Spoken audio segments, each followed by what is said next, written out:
a goal, Quishbilly Huddersfield Town! The most famous goal of Quishbilly's life. Is this the moment for Lee Fowler? It is. Take your place in Division 2, Huddersfield Town. Thank you. And Steve Simonson's boots now. He's missed.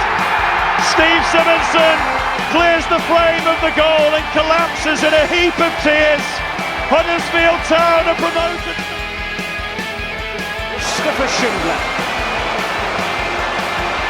has a chance to write his name in Huddersfield Town legend. And he takes that chance!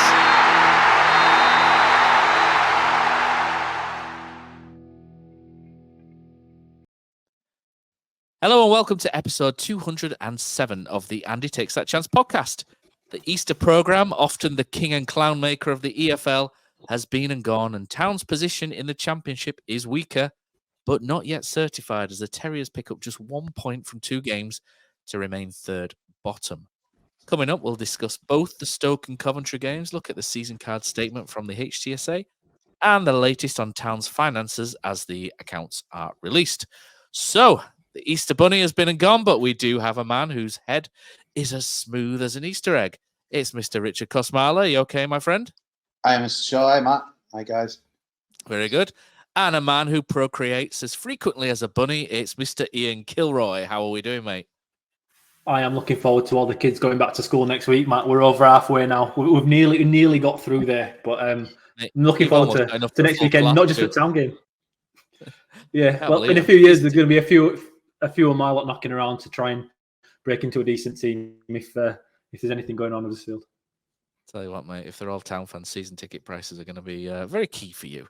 Anyway, I'm your host with the big teeth and ears. It's Matt Shaw. So let's move on. So this episode, as always, is sponsored by Magic Rock Brewing. You can use our code of AHTTC10, which you will see down at the bottom of the screen if you're watching on YouTube. If you go to www.magicrockbrewing.com, stick in the code, buy some stuff, and that will benefit the podcast. Right, guys, we've got 2 games to go through today, so to be honest, I really can't be arsed with this. So apathy's starting to kick in a little bit. So 2 games, we'll try and fly through. We'll probably take 2 hours now, I've said that. Right, so Stoke versus Huddersfield. There was joy for Silky and myself as Town moved away from the back 3 system, which hasn't served us particularly well of late. Probably a forced change as much of as anything killer. But a back 4, Spencer, Pearson, Hellick, Headley with Matos, Kasumu, Radoni, midfield, Sorba, and Pat Jones providing Welsh wing play, and Bojan Radulovic gave us a proper striking option and the ability to play back to goal in the final third, which we'll talk about a little bit later. Town started, on the back foot, Stoke forcing the play in the first sort of 10-15 minutes with Jaheim Headley a little bit shaky with the ball in behind. That seemed to be Stoke's main focal point to get behind us. But after that, Town calmed down and were probably the better side in the first half. Sorba Thomas caused a few issues down the left-hand side for them, although the delivery wasn't always the best. Headley inverted a little bit. He kind of came in field a little bit more to cause a different kind of problem in attack than what we're used to seeing. And Town turned the game around. And the first talking point really came from a great delivery from Sorba Thomas, the best one of the game. And Matty Pearson heads it in, but Pat Jones is flagged for offside. A very much like a light version of Alan Lee versus Brentford. In my opinion, it's the right call. He's offside and he's obstructing the keeper. Even if it's not offside, there's probably a claim for him backing in anyway. A right call, I think, by Mr. Simpson, who was coming for a lot of stick in the past from me in particular. But in this game for us, I couldn't really fault anything, to be honest, Killer. No, I thought the referee got that spot on. It was quite frustrating, really. I don't think Pat Jones had to do it. You understand kind of getting on the goalkeeper and trying to make yourself a little bit of a nuisance and make him a little bit uneasy. But it just shows, I think, it's a little bit of inexperience there because, yes, Pearson's headed an amazing ball in there from Sorba Thomas. Like you said, it's nice to have moved back away, Matt, from those short corners we had to suffer against Coventry over and over and over again. And that's why, because when you get it in properly, we've got Pearson in there, we've got Ellick in there who can finish it. I think if Pat Jones isn't in front of the goalkeeper, it still goes in. I think he had quite a bit of force on it, Pearson, down towards the ground. And even though it is quite close to the keeper, you I wouldn't have expected him to save it. So it's quite frustrating for me seeing Pat Jones do that because it is clearly offside. The shift to me, Matt, back to the 4-2-3-1, really was why I think we started so well. It's just nice having an extra man in midfield, isn't it?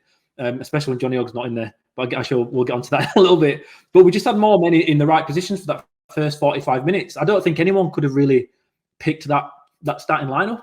I thought Radulovic was, to be honest, in that first half, pretty good.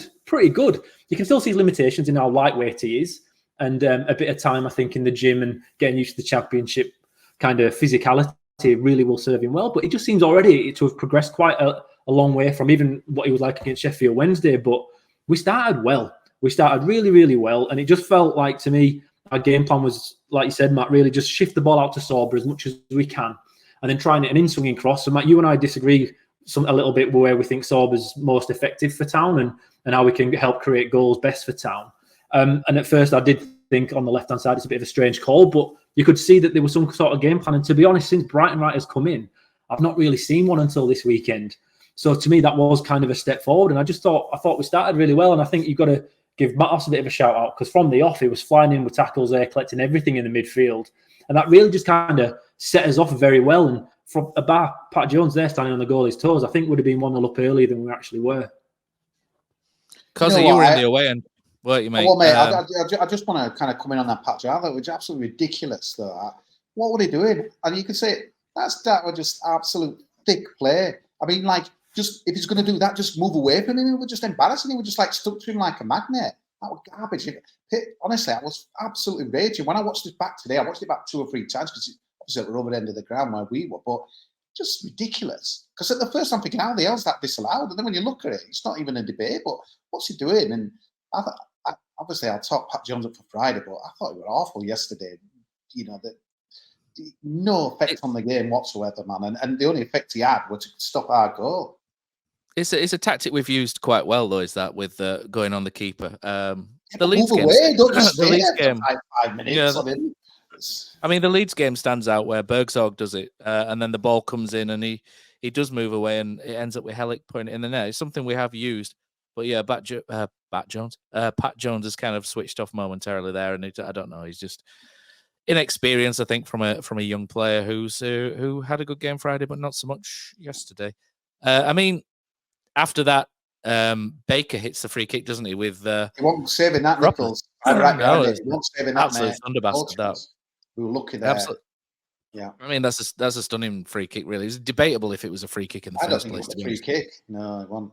No, it was rubbish. But yeah, great free kick, and then Town score, and it's a long ball from Nichols to Radulovic, and he wins the duel, or half wins the duel, if you like, and it falls to Radoni, who takes it on, hits a relatively decent enough strike. It's saved well enough and pushed away. But what I quite like about this is Radoni's reaction. He doesn't give up on it. There's 3 Stoke defenders around. I mean, Stoke fans will probably look at that and think 3 versus 1, maybe they should do a little bit better. But Radoni reacts really quickly, comes back inside. He doesn't rush it. And what I really like is the pass that he makes. He looks up, and I think under Darren Moore, he'd have just fed a really easy ball to Kasumu, and all the Stoke players go towards Kasumu, don't they, expecting that pass, and he just misses that link in the chain out, and he plays it around Kasumu to Headley, who's in space, and he's come into that position, and then that leaves Headley with a really easy pass to Radulovic, and we've seen Radulovic do that with his feet, Man City, on I think that was his debut, wasn't it, where he almost scored against Man City and he was just denied, and it's a great finish, and that's what we wanted, isn't it? That's what we were hoping we'd see from Bojan, that sort of incisiveness inside the box, and it's a great goal. And I've written down here, Matt. Happy days. I've written down best goal all season ? Because the football we've played has been trash, no skill, no nous, no nothing, and that was clever. That was good. Even Sky Guy were getting bowled away when I watched that replay and that as well. That was quality. I think the Headley pass I think it would harder to do what he did, to be honest with you, that as well. It was a clever weighted pass. And obviously, Radulovic kind of give himself time and that as well and bent it into the corner. But to be honest, Matt, I was struggling to remember that we'll probably see something maybe early on in the season, but I can't. One of the reasons why we are where we are, because we don't create anything. There's no nous, everything's like it was set pieces or, just stuff dropping. This was quality football, and it's so rare. It's one of the reasons why we're struggling to stay in the division. And I was like, wow, that feels like a good goal from us. And Radulovic is kind of rushing towards the corner flag, and you're thinking, what a time to score that is, just before half time in a massive game. Radulovic has got his confidence, even though we're blowing out his backside and that as well most of the game. And you're thinking, here we go, second half.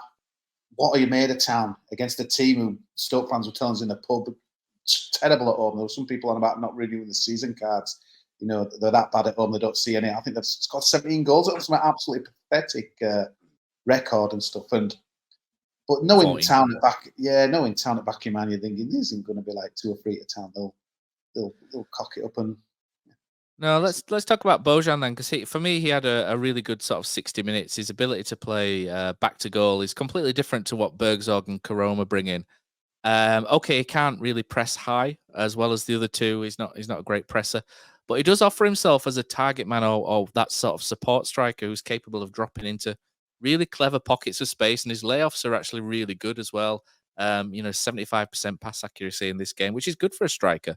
There was a couple of occasions where, Killer alluded to it, brushed off a little bit easily, but this was, for me, his best performance yet in a Town shirt, and I think we really saw promising clips. I think what we really need to see is we need to see people getting close to him and people running beyond him. I think those are the two things that you've got to get, because he is really smart at dropping into those areas, and then what he can do is he can sort of do that. It's like that third man run, isn't it, where someone plays it into Radulovic, he can play it back, and then the third man runs behind, and then he gets slid through. The problem is we don't really have anyone who can pass the ball through. But, he offers, Killer, doesn't he? Something completely different to every other striker. And he just perhaps needs some testosterone tablets and a good session on a bench press, doesn't he?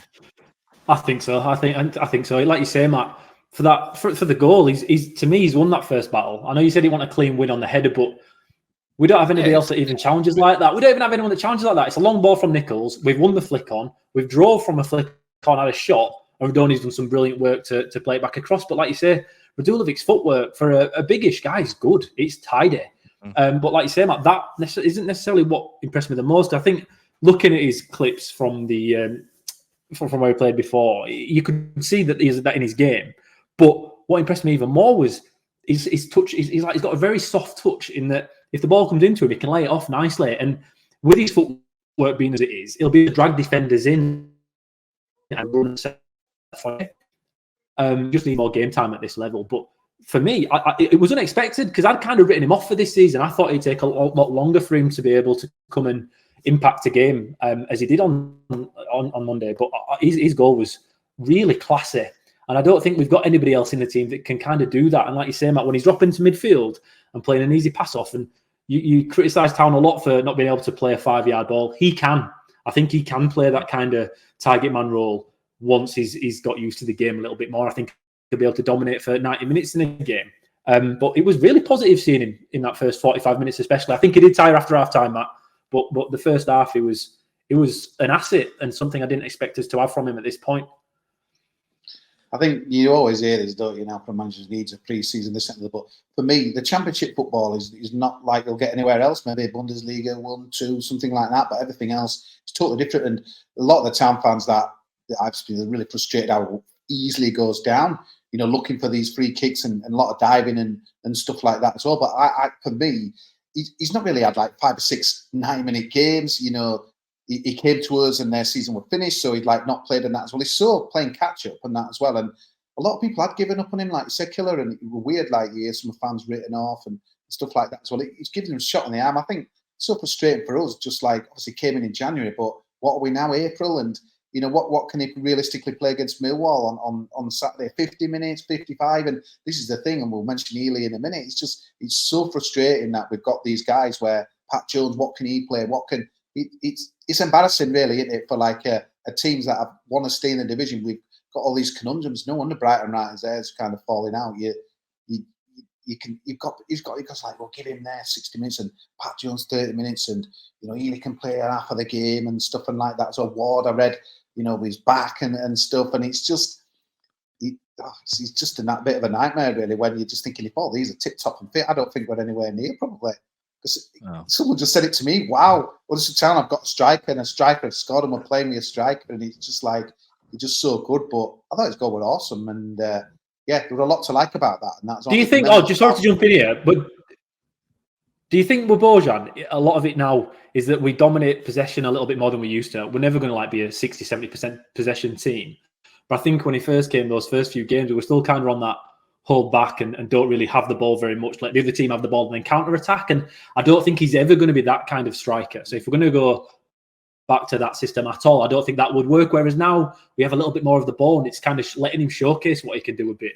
And I just think that's probably played a lot into it as well. That Blackburn game, I was stood right at that front row, and he had a 2 or 3 chances where he's spinning off guys in the 6-yard box. I think he's a lot more to his game than the kind of what we saw yesterday and that as well. I think he could do both, play the Healy kind of sniffer role and that as well. And when you look, again, obviously we mentioned the word Diakabi when we look at, highlight reels and show reels when a guy signs. But the one thing that stood out to me when we got all that, footage of him scoring and looking good in his previous clubs and that as well, with the variety of stuff that he did, and really exciting and that as well. But it's not just been that he's been injured, he's been ill. It's just been a complete disaster, hasn't it? And then when you think he's come from another country, you've got to factor all that in. And we've changed his manager since and stuff. And maybe I'm making excuses for the guy, but I was surprised how many people had written him off when I hadn't. And so it really pleased. And again, that's got to give, I know time's running out for us, but that's got to give him a shot in the arm. The fans a shot in the arm. And it would have shame that he had to go, because he was absolutely goose, a bit like Pat Jones was and stuff with, hopefully, I mean, trouble is, this is as fit as they're probably going to be. So somehow Brighton has got to kind of get, I don't know, he might have to look at which teams we're playing to, it might be Bojan be sub on Saturday and Healy starts at Millwall. I think you're going to have to assess it game by game, but he could be the difference in us staying up and going down. And even though we never thought that about a few weeks ago, so he was a great goal. I think it's fair to throw in as well that, the Finnish league finished 6 months ago now, isn't it? October. So, there's a big gap between him playing in October. I think there's a few European games and then signing for Town sort of mid-Jan, wasn't it? So I think there's a little bit of catch-up he's had to do. But I think, like Mr. Hartrick always says, I think he always says he needs a good pre-season, and I echo that. I think that's completely true as well. And he needs a good session in the gym with you, Kosi. I think you can do some Instagram videos of you bench pressing with him. Matt, I'll tell you what, though, just moving on second half. It's this season. It's so frustrating, mate, though, because I'm just about to cue you up for some frothing. Do you want me to cue you up for some frothing? Go on, Matt. Don't even touching the goal, though. We're just here we go. Half time, I right. Calm, Stoke and shit. We're winning. The shit at home. I know we're not good enough in my heart, but come on, Town. This is your moment. Seize it, and then within 5 minutes, mate, Town were good at the start of the second half, and this is a bit of a killer for us all the time, because we sort of have a good spell, miss a chance, and then within seconds it's in the net at the other end. But the annoying thing is, usually they come from individual errors. I mean, I've picked the second goal against Coventry later on, and there's about 5 in there, and it's come from a man who we really missed on Friday, Sorba Thomas. I thought he was all right first half. I thought it was fairly good. I mean, his end product in open play wasn't brilliant, but I thought generally it was quite good in that first half. And then second half, they really went at us down that right-hand side, and it starts with Sorba Thomas's not very great attempt at stopping Keanu Hoover. I mean, it's a goal that Sorba Thomas won't want to watch again, but Keanu Hoover will have it on his on a play.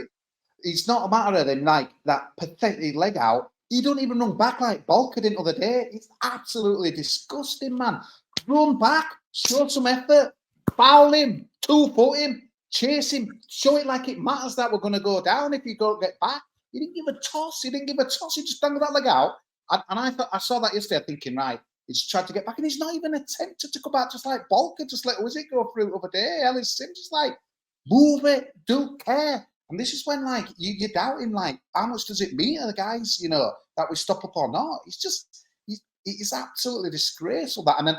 And Brian Ryan knew it, and he says, the goal of the month competition, but he says, but we've got to do better. He's obviously trying to protect the players, but I bet in there he went absolutely nuts like he did on Friday. He's noting all this down, Brian Ryan. The trouble is, it might cost us a place in the division, but honestly, I nearly want to smash my TV up today when I watched it again. It's a disgrace, Matt, because, okay, it just sticks like that. But chase back, grab hold of his shirt, foul him. Just don't just watch him do that and then bend it into top corner. Disgusting, mate. Absolutely disgusting. And I don't like it because the crowd were on his back then after that. And obviously we'll come on to Bergsorg later. But it's just like, I'm sorry, but he's just giving every excuse for him for all the good stuff he does. That was horrible. That was criminal, mate. Told you, Killer. I'd queued you up for some frothing. I knew what I was doing there. I knew exactly what I was doing and what buttons I was pressing, didn't I? Because I know Kozi's number one hatred of things in football is people failing to block crosses. Yeah, yeah. So I knew that would actually send him. Come on, Killer, back me up here. It would have pathetic, mate. Oh, I were fuming from it, Kosi. But it wasn't just Thomas either, though. Sorba were bad with it, but it wasn't even all in, right?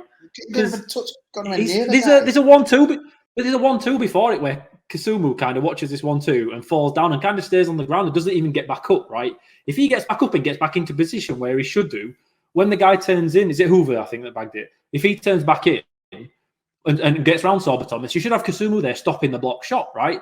The thing that really fucks me off with this, right? Hellick did the same thing to Sims the other day. He let him turn inside and he's put a right shot in. No backup because Jonny was too late getting back. Same thing happens 3 days later. And it drives me mental. Sorba Thomas, don't bother tackling, don't bother going. If that's your effort at stopping a cross / a shot, right? That's what you should have done.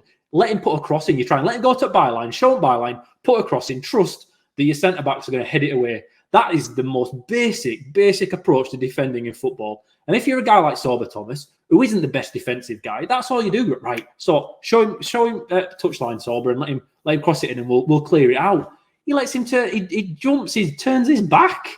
If one of my kids did that, I'd be having a go at him for that. That you don't do that. It's inexcusable. There's nothing he can say to me where I'd accept that's why he made that decision. It's lazy. It's lazy and sloppy defending.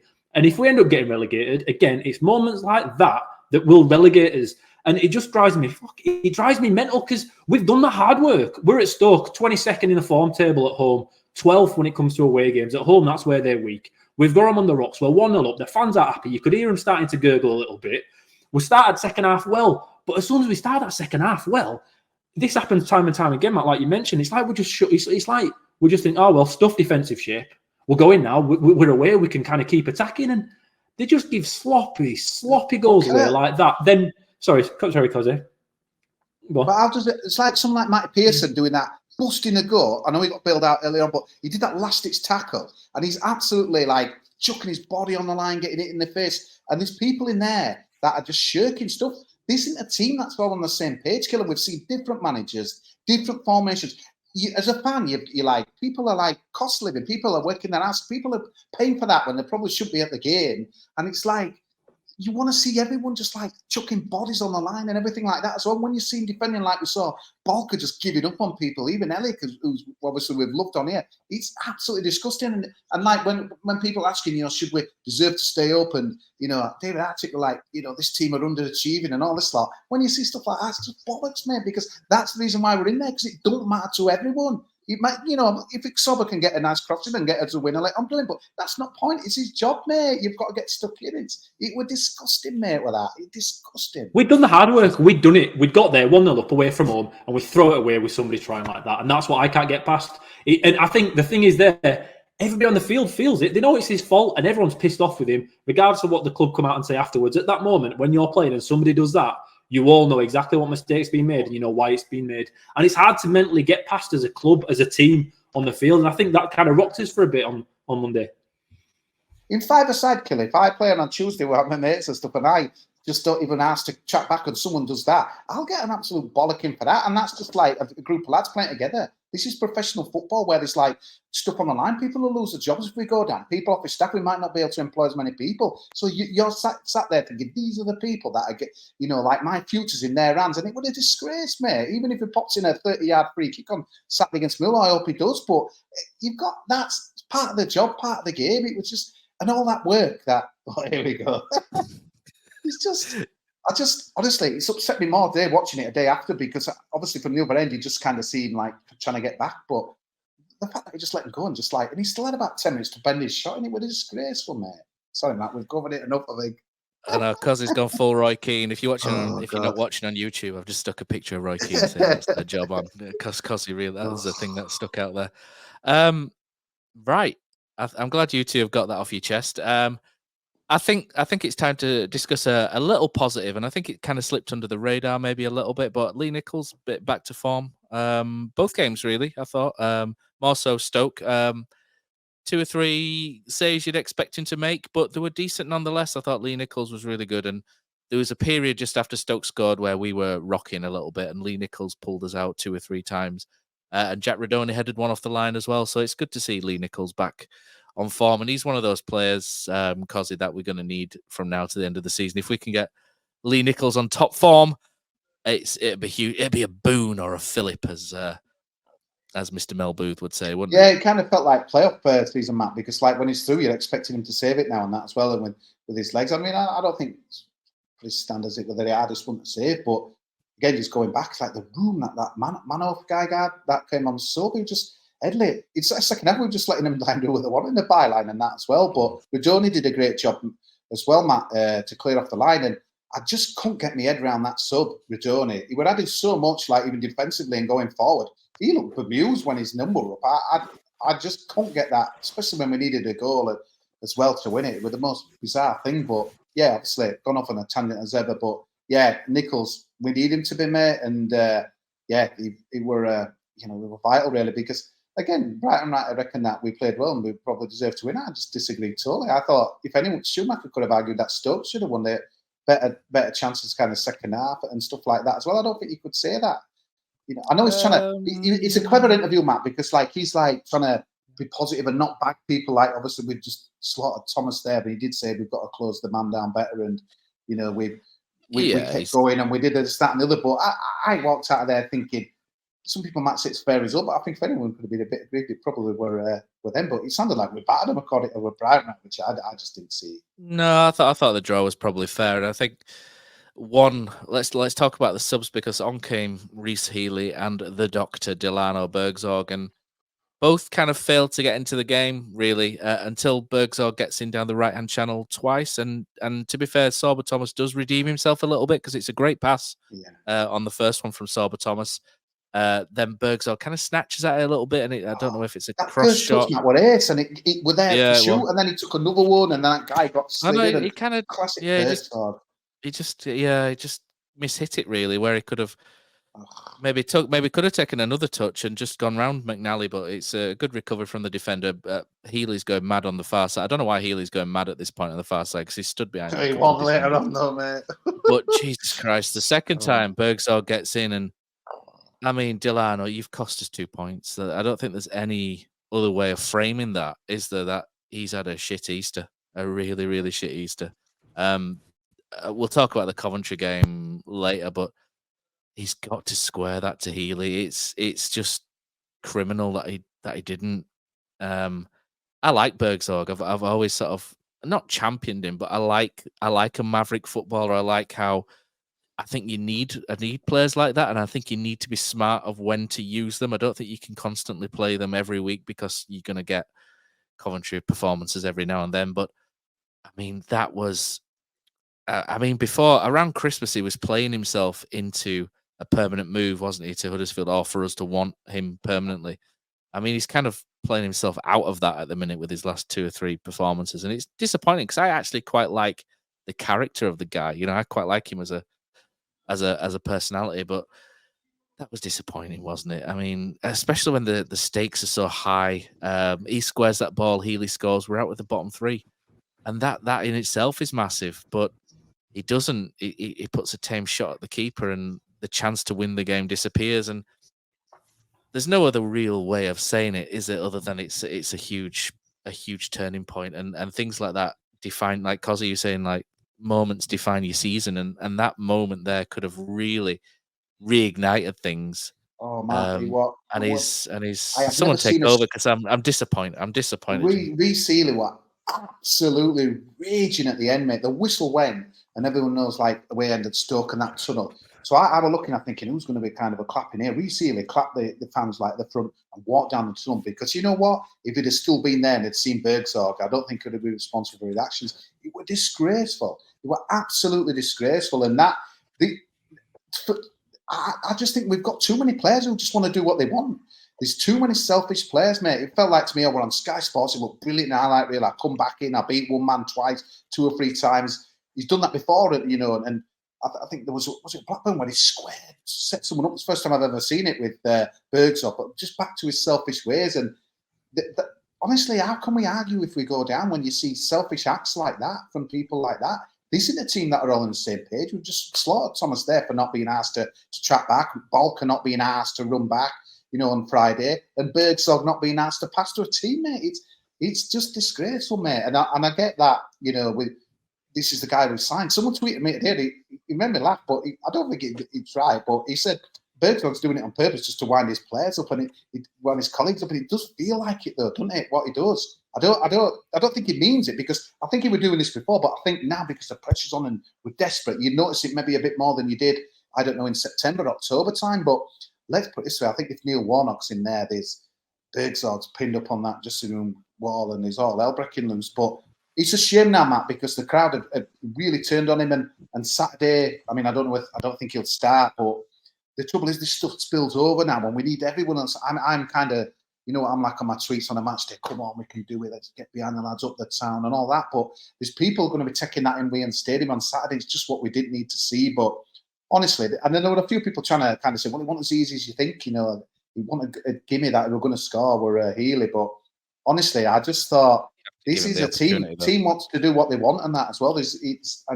Oh man, it was just shocking. I don't think that chance was a tap in for Healy. I think what it would have done would have made it the Stoke defender would have had to pull out a bit of a worldie to stop it going in. I can't say it's an easy. He pulls it back and we definitely score or win the game. I'm not entirely sure he would. I think Healy's movement wasn't great to get to that front post in front of the defender for me. But I think where Bergsorg is there, he's never going to score. He's never going to score from that angle, and with the way the keeper is, he's got to play that ball back. And I'm not entirely sure who was behind Healy. There's somebody else running in at back post, Matt, as well. I think there was a second runner by the time he took the shot to be able to. If he'd have missed it out, that was probably an even easier ball later on after he didn't pass it first time when he should have. But overall, I thought the game was a draw was fair, right? But in championship and in professional football, games like that should end up as draws often don't, right? There's normally a team that nicks it. I think Stoke could have been 2-1. Like you say, Nichols made a couple of good saves and Radoni off the line, great. But throughout this entire season, we don't win those games. And that's when the relegation. These tight games, that's it though. These tight games where normally you nick it and you take 3 points. We just haven't done that all season. And it's because of moments like that. Bergsorg pulls it back. We've got a chance of winning that game. He doesn't. He goes greedy. Everyone goes mental at him. He's totally done the wrong thing. And after his performance on Friday as well, he's just, I don't know what's happened with him. He seems to have totally, to me, Matt, we were talking about it the other day. He looks like his mental attitude to playing for Town has just shifted. And I don't really know why. Maybe he was playing better. Again, Bojan's benefiting, in my opinion, a bit more now because we have more of the ball. And to be fair, Bergsorg might have been better when we didn't have much of the ball and we were just trying to hit on the counter quick with Thomas and Koroma and himself and trying to do it that way. Maybe that benefited his game style a little bit more. But I don't know, because for every reason, he's just not the guy he were a few weeks ago. And I kind of didn't expect it to go this way with him, but it really has, hasn't it? Killer, that injury that he took, obviously we're flying one at the Blackburn game when that guy cruelly took him out. To me, he doesn't seem to come back the same guy, but he does feel a mental thing with him. But maybe you're reading in it too much just because of the kind of the guy he is, a bit of a character, and obviously, he was just so good. He owes us one. Let's put it this way: you owe us one, Delano. We still kind of like you, but you certainly owe us one. But I think worst thing is, Matt, I know it's football, but these big guys will be finding his Instagram DM and slagging him off. And this is what we don't need. You just want immunity, aren't you? But I'm willing to put me. I don't hate anyone, but it's like you have grievances with players behind for these next 6 games. But some people won't, mate, and unfortunately that's going to spill into the ground on Saturday. That, mate, I think some people will boo him on. It's bad, that. Bad if he's a sub, it's just a shame. No one, like Secular, I thought he would have tapped in. You think it was clear cut, but it's the club have been calling for togetherness and as well. I mean, he's not daft, is he? He knows that everybody's got to be pulling in the same direction to get over the line, and it means players, it means supporters, it means staff, and it all feels a little bit fractured. And I'm willing to cheer until clap along until the 90th minute or whatever we do in the where I sit in the Riverside Upper, where there's not a lot of noise, but and then at the end of the game, vent your frustrations, then tell them how you feel. But if they've let you down, but we need to. I think the fans can. I can't criticize the fans. 10th relegation in 12 years. It's just painful, isn't it? And I think we're a little bit battle weary at Huddersfield. But we just need to just a couple of weeks, just stick with it for a couple of weeks. And if they let us down, they let us down. Let them, I'm not going to tell anybody if that football team let us down and we get relegated to not have a go at them. It's a good point that battle. It's a good point that battle with it, because you can look at it one way, thinking, well, we're used to these, and we know what it takes to get out of them. But I think sometimes, they mentioned it on the other product, so it's like relegation, like PTSD in it and that as well. I think it's a different kind of draining, because I think how hard it took. What did we win 6 out of the last 8, 9 or something last year under Warnock? And we've seen that big long list of teams that were kind of near to get less and less. And against Stoke were awful. Well, not awful, but they were there for the beating, Matt. We had it all on a 1-0 up, and it's so frustrating. And you go on with another draw thinking, just piles the pressure. And there's only consolation as you look around. Obviously, Plymouth are in a mess, and we've got the fixtures still to do it. But it just feels we're shooting ourselves in the foot all the time. There's a club and it's theirs. We need to wrap Stoke up before we move on to Coventry. We're 35 minutes in here. We need to. I think the last thing that we need to discuss, Kosi, is you wanted to bring up something, didn't you, about looking at other scores? But I think about looking at other scores. But I think first and foremost, I think Detective Kosmala has an issue. Detective Kosmala has an issue with some people with incredibly bad bowels at the football match, because unbelievable. Came away with Easter eggs off irons and stuff. Mate, it was unbelievable. Second half where there were some incredible smells that were just appearing, and it was funny because everyone stood up thinking exactly the same. There were people covering their noses up with jackets and shirts and stuff, and everyone was thinking the same thing. And then one guy shouted out, "Whoever's farting, please stop it!" And everyone just laughed at it up. And then there were people out in the midst, like, "We're him," and all this lot. But honestly, it was disgraceful. It was like someone had just been on an absolute bender since Good Friday, drinking curries, chick. Oh, it was horrendous. But yeah, the football. Honestly, I was obviously on about there, like people checking scores and stuff. It's funny when you go to games in it that everyone's got their own way of dealing with stuff out there. Some people fart, some people look at scores, other people take pictures like me and stuff, and hopefully that it means that we're going to win and we don't. And yeah, it's interesting, but.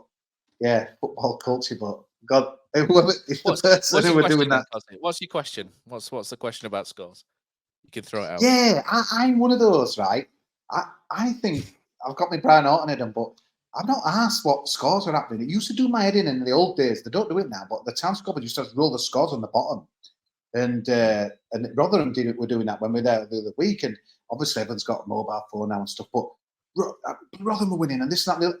Mate, I might say what you do in an afternoon. Obviously, some people love betting and cash outs and all that, but I don't want to hear about. I'm not interested in the scores. Are you a killer? I see people with these mythical league tables like at 10 past 4. Look, we're 16th, we're 14th, we're 12th. We're never that, are we? But like 20th, and I'm not asked because like I'm thinking we're not winning, and it's almost like people trying to crave your kind of happiness from other stuff. And I can get if you've got to bet it, but just each to their own. But it's like Sheffield Wednesday are losing, and what do you think on it, Kelly? Personally, Kosi. So from my experience coaching, we used to kick off at the same time on a Saturday and Sunday when it came to the end of the season, and we used to be able to get live updates from other games as I was coaching, because I then changed the way we were playing the game, because if we had to chase another result somewhere else and whatnot. So I've always done it kind of from there. The players will be aware, I imagine, unless Brighton Writer says, no, we don't do it that way. We just go out to win every game. But I don't think many coaches do that anymore.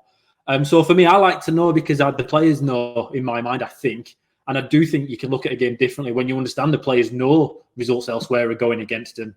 So they've got to get more out of the game that they're in at the moment, especially at this kind of end of the season. At the beginning of the season, I couldn't really care, but I think there's moments within seasons where it does change how the teams are playing and how they're chasing scores. So well, even I 8 like to know games out, personally. mate. Even 8 or 10 games out. Do you want to? Yeah, I would. Yeah, I think you can get extra out of certain players when they know they're losing. You got to have the right kind of team, don't you? You got to have leaders in there that know, oh, shit, Rotherham are winning. Oh, maybe not Rotherham; they're too far gone. But if you think Sheffield Wednesday are winning away at West Brom or something, and you're at home to Millwall, just for example, you think, oh shit, they're beating somebody good. We've got to get something here now.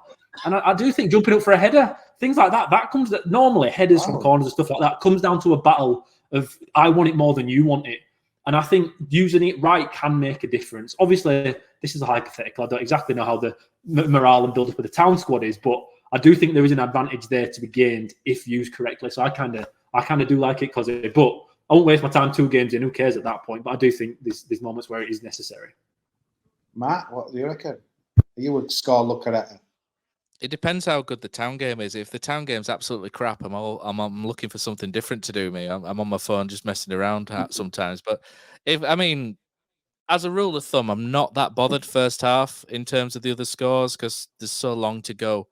And then second half, when town are shit, then I'm looking elsewhere to see what effect it's going to have. So second half, I'm more interested in the first half. I mean, at home games, my little boy often takes my phone and starts playing on it, so I don't have much choice either way. So.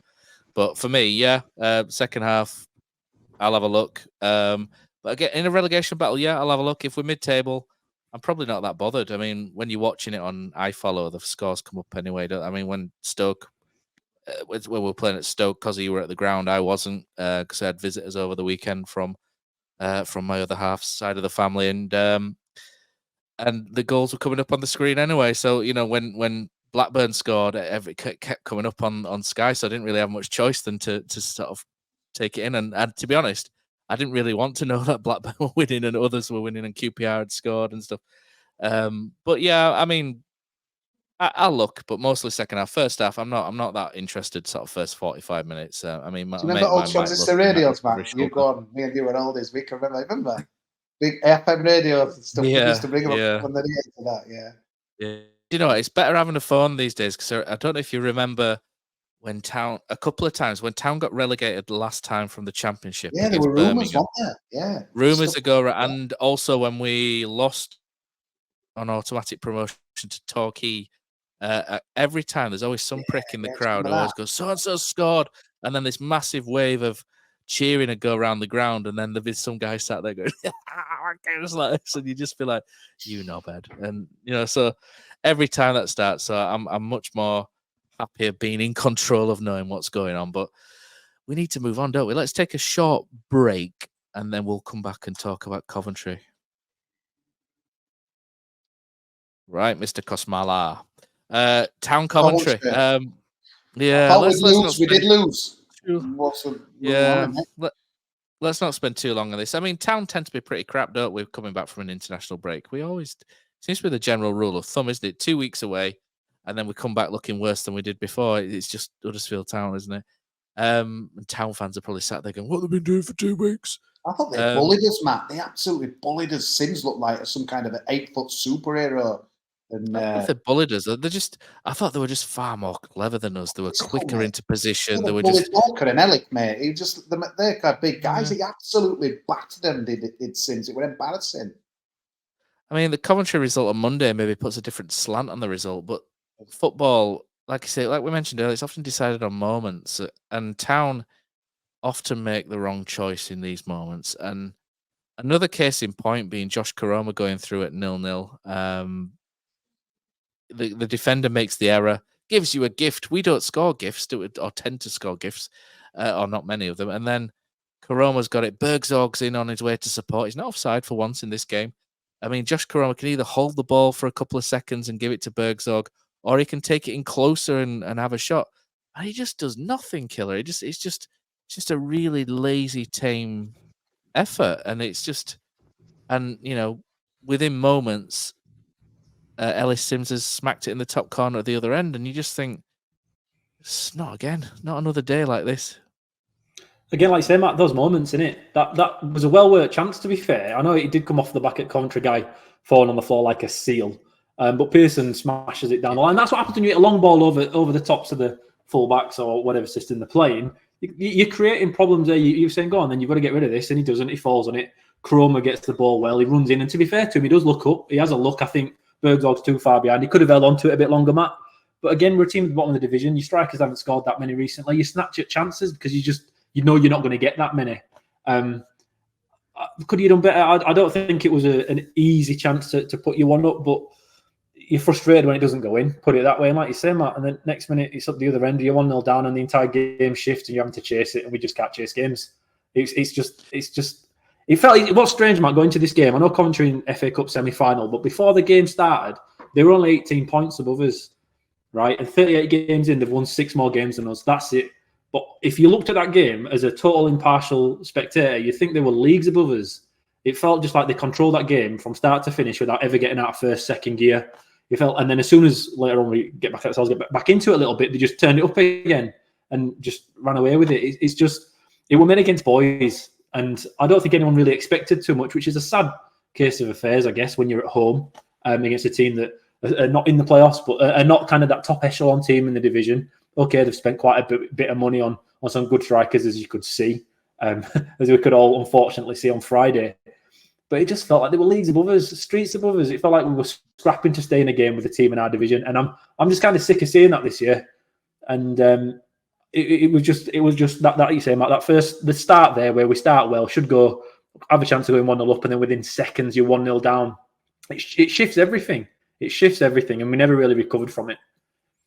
I just thought they were bigger, stronger. I thought Kosi Palmer looks like he just goes to the gym like 7 days a week, 24 hours a day. He were an absolute man mountain there, just bullying him, battering people, just running riot in there. We didn't have an answer to him. And I just thought, when we played them down there, Darren Moore's first game, and we scrambled that late equaliser, and it took them, I think, till like end of October to start get going. But the difference is their signings has improved. Ellis Sims were getting loads of criticism. I remember him, I did a bit of corporate that day, and like he came in his flip-flops, and I thought, fair play to him. Like he come and like talking to everyone, and there were people giving him a bit of stick, saying, "Ellis, is it 1 season, 2 winning for Matt Robbins?" And he said, "Look, man, he says, got 5 new signings. You know, trust the manager, knows what he's doing, and look what they're doing and that as well." A lot of people said it was a sliding doors moment for that Corona, but I'm not so sure, to be honest with you. But the one thing that did frustrate me, Matt, was all of a sudden they were panicking later on, though, weren't they, when Pat Jones came on and we were getting in behind them. And all of a sudden, you know, I was just thinking, could it be one of those ridiculous games where all of a sudden we win, a bit like that Scarborough game yesterday when they were 3-0 down at half-time, 1-4-3? Could it be one of those games that makes no sense where all of a sudden we get out of there with 2-2, maybe even 3-2? Because, I mean, we just showed, didn't it, when we're kind of throwing guys on. I rung Radio Leeds, you'd be shocked to know after the game. And me and Matt Glenn were on the same page, which very happens rarely, but I just thought the subs should have been done a lot earlier. I just didn't get it. And 45 minutes had gone. 50 minutes, I know Matt said, well, he couldn't really bring him on after 50 because it makes himself look like an idiot, thinking, well, why didn't we bring him at half-time? But I think that's kind of a management, just saying, look, give you kind of more 5 minutes, right, that's it, nothing's improved, here we go, bring him on. But what did we wait, 60 odd? And it just felt too little, too late. I was a bit disappointed with Brighton Writer in this, mate, and I just thought we could have done a bit more to try and kind of get back into it. But it was strange, wasn't it? I thought they were hanging on, but then obviously they broke and got the third. But it just felt there were a big difference between the teams. But I thought we could have walked out of there with something with a bit more proactive. It almost just felt like, well, you know, just let's slings people on at the end. They were a lot better. I think their movement just killed us. And Killer, me and Stephen Chicken usually sing from the same hymn sheet quite a lot. We usually see the game quite similar in some ways. But one thing that we definitely didn't see the same on Saturday, and you were sat with me, weren't you, on Friday, and you were sat with me in this game, and that was sort of Jonathan Hogg's performance. Me and you saw that very differently from Stephen, and Kosi Palmer absolutely ruined him completely, and he was constantly running away from him. And I mean, the second goal is just, it's horrendous, really, because Atos gets fouled in the final third, you know, but even then, you're in the final third, you know, you've got the, you know, 2/3 to still defend. And I mean, Hogs can't keep up with Kosi Palmer. Not many people can. And then he gets beat. And then it's the ball behind Headley. It's that ball that gets Jaheim every time, isn't it? That ball behind. The winger cuts in. And then it's so bizarre from Balker just to stop running with Sims, isn't it? I don't know if he's having issues with his quad at that point or not, but he just kind of stops and he rolls it in the corner, and it's like a series of errors rather than, it's like a head loss moment, isn't it?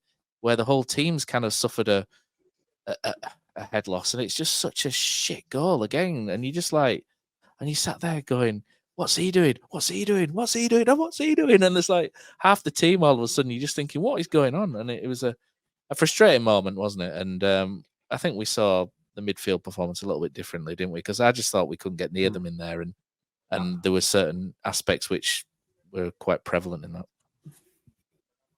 Yeah, that goal was a catalogue of errors, wasn't it? And you expect better from, I know Balker's only been here for a few weeks, but you expect better from Hogg and Balker. I think Headley's young and inexperienced, so you're going to get kind of distinct weaknesses that other teams are going to target.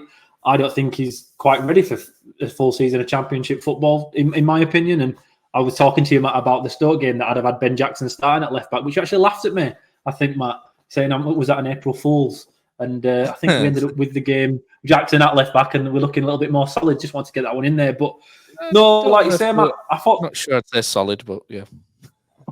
Okay. But I just think the midfield performance against Coventry shows where our entire weakness is in the engine room. There's just nothing there. It's empty. We kept getting the ball, Matt, at the back, and Balker would try and drive it out a little bit, and there was just nobody. You could honestly, there was 20 yards of the field all the way across the pitch where there was absolutely nobody within it. Nothing. Rodoni does his best to try and fill it, but he's a man on his own. And I do think Ben Wiles has suffered from that as well when he's played in there this season. That's why people think he's awful. I think he's had to do a lot of running in a lot of vacant space because, unfortunately, Jonny Hogg doesn't have it anymore for me. And I know you can get into a bit of trouble criticising Jonny Hogg, and some people like to stay away from it, but he has an inability now. Comments after this, yeah. I know, but he has an inability to track runners like Kosi Palmer. As soon as he gets shifting past Jonny Hogg, he can't chase anymore. He has a real favourability for himself to be able to just pass on markers. And now the problem is Jonny Hogg, if somebody runs past him, instead of tracking his guy now, I don't think he can do it as well as he used to be able to. He kind of turns and tells the defence to shift around to follow the runners, and we really do suffer a lot from that passing on of men. But just on the ball, Matt, like we were talking about, when Coventry got it, you could see him passing across from left to right. You could see 4 passes away that... Who was there, 21, Matt, who was playing left back? Bidwell, wasn't it? Jake Bidwell. Bidwell, that was it. He kept moving. As soon as the right back got it, he started shifting on the left-hand side, and sure enough, the ball worked the way through there. And by the time he got there, you had Palmer running in the middle for that extra pass back into the centre midfield. Jonny Hogg couldn't adjust quick enough. And to be fair, I would have dropped him for the game on Monday anyway. I didn't really see where this shoulder injury came from. Was it in training after the match? I didn't really see much of an issue with Jonny Hogg within the game. But as I do think that he's just not quite at it anymore. Maybe against certain teams, there's a role for him there. But when Coventry are so physical and fast in that midfield, Matt, they just dominated the game entirely, and we had no answers for it whatsoever. Yeah, it wasn't the best game, was it? I mean, we hit the woodwork twice. This is what's maybe a bit overlooked. I mean, David Kasumu hits an absolute thunder bastard, and it was similar to the goal West Brom scored, but unfortunately for us, it hits the wrong side of the post and comes out. And then second half, Jack Rodoni gets onto a Bergzog flick eventually, another bizarre moment, and hits the crossbar, and you just think it's just not going for us again. And all of a sudden, our home form's starting to look worrying, so to speak, isn't it? We've not won the last 6 games anyway, but the home form, but we hit the bar twice, but then we get gifted. Like I said, I mentioned earlier, we don't often get gifts, but we did in this game. The goalkeeper gets pressed slightly, but not a massive amount by Healy, and Healy gets a good foot on it. Wiles just makes a basic pass to him, and he finishes it quite well. And I mean, Reece Healy it was quite a good cameo from the bench, did Reece Healy, didn't he? I thought he looked very promising in that role. And there's a lot to Healy. He's a lot better at the duels. Winning. You can hit a long ball to him, and for a short guy, he does his fair share, and he puts himself around. He can be a bit of a pest. But I thought that substitution in Healy was quite a positive, and I was quite happy with what I saw from him there, Kosi Bear. Yeah, definitely, mate. I think someone's a couple of weeks ago tweeted, we need Healy to, because he were like, we're down and all this stuff. And this lad said, we need Healy to be like peak Ronaldo when he gets fit. And obviously he's, Brighton Wright was saying, 45 minutes you're going to get out of him. Who knows what it'll be on Saturday? But it just obviously we could still salvage the day, but it just feels like if Healy would be fit, if Bergsorg had passed this, if Pat Jones could have been, and Pat Jones obviously coming on to him, we were like, I just look at stuff, Matt. I mean, we've got a very ordinary team, but I always look at like weapons and like who can hurt a team, who would. You're looking at their team sheet, they're looking at our team sheet thinking, well, we're not really bothered about him, this and this. Ooh, that Pat Jones is quaky. Don't let him get behind you. I thought Stoke did a good job at him, to be fair, yesterday, but they didn't know how to handle him, did Coventry. And he was something different. The crowd love a flying winger, don't they? And it's just, obviously, we know that his injury concerns and stuff, but again, you're just thinking a fit-ish Pat Jones for the run-in could be massive, mate. He could win us a game or two, and he excites me, mate. And football's all about excitement, isn't it? We don't see that enough, do we? Players running at people direct and stuff, and having the pace and the balls to beat a man, and go past a man and that as well. And we saw that a lot. They didn't have a clue, did Coventry, how to handle him and that as well. Stoke did, but Healy, good. It looks like it matters to him, Matt, a lot more than maybe others. Again, you can see why we signed. I mean, obviously we were after him in the summer, weren't we? And we didn't get him, and it looks that could be another massive moment where I don't know why he didn't get over the line at that point, because he didn't play at all for Watford. And Imre Dulovic, I just hope that we can have a great ending to it all. But it just feels like, honestly, I don't think we've had relegations before, Matt, where we've got us tears out and the violins out. Obviously, the Birmingham one in 2000 was the infamous one, but I just don't think we can. If we go, everything we've done is just, we've been unlucky with injuries, but as a club, we've made so many bad decisions. It's almost like I'm clinging to this if it does happen, to think, well, we kind of deserved it, because I think we do. But maybe they could save the day still, re-sealing Matt. And to me, it'd be starting the game on Saturday. I think obviously what happened yesterday with Berg, so you never know with Brighton, right? But promising signs, mate, and hopefully, I hate talking like this, but if we are a third-tier club next season, I'm hoping he could be the guy who could get us a lot of goals and get us back up, because I like his attitude, mate, and I liked all that kicking off yesterday and stuff, after the game. That there's too many guys just like they're clapping and they're putting the stuff on Instagram. It mattered to him, mate, that he didn't get that pass to score. It mattered to him that we didn't win, and it's mattering to him that he looks like a good signing to me, Matt. And I'm hoping to see more of him. There's still time for him to be a big hero this season. We've got the 3 big home games, haven't we? That we're going to win them all, really, I think. But re-sealing, mate, I think he's key if we want to stay in this division. Silky, just talk us through that, and Pat Jones as well. I mean, there was a moment where Pat Jones has a shot and it gets tipped over, and to be honest, I thought maybe he should have gone across the box into that corridor of uncertainty. I mean, Hellick's there, but he's marked, to be honest. But I just felt there was, you talk about XG and and what have you, and where it's most likely going to end up in the net, and I thought it was maybe just that moment. But he was on form, so he's confident. And on the other side of it, when someone comes on and they show that confidence, it's a good thing. And I mean, it didn't really work against Stoke, but to be fair, Town did constantly go to the left anyway and didn't really play him into the game. But for me, Pat Jones he just offers something completely different. He's got that sort of raw. It's not just pace; it's raw pace with the ball, and he runs faster with the ball than people do without it. He runs faster than I do without it, and there's no sort of difference between him with and without the ball, and it's that. And it's going to take something or someone different. I was hoping we'd come back from the 2-week break completely different and, with a different system, but we didn't. But you look at Pat Jones, and I know we're all sort of sat here going, pinning our hopes and hoping someone's going to dig us out of the shit. But, it could be somebody like him. This is what we need, isn't it? Just somebody to step up. We've had Spencer stepping up at the back, and again, he was okay over the bank holiday weekend. But it's going to need a Pat Jones or a Radulovic or a Healy just to hit a purple patch, isn't it? And just get us over the line. And there's players there that can do that. It's just getting the time on the pitch and just getting that first real stroke of luck where the ball goes in off a thigh or something, and it just triggers something, because Town look a different team when they score first, Killer. I think that I'm with you, Matt. I think those 3, one of them really has to make a statement between now and the end of the season for us to survive, because we've seen enough of everybody else to know it's not within them. Danny Ward's out again with a bad back, isn't he? I think in both games this weekend on that, and who knows how long he's going to be out for, because he has it in him to score a few goals in the odd game. But Radulovic, Healy, or Pat Jones need to find 3-4 goals, one of them, to try and give us that kind of chance. Hellick's always going to chip in with a few, but we need a saviour. We need a saviour, because all season it's just not been there, has it? Sorba Thomas has been the guy, and he has distinct weaknesses, as we know, as we've seen this weekend.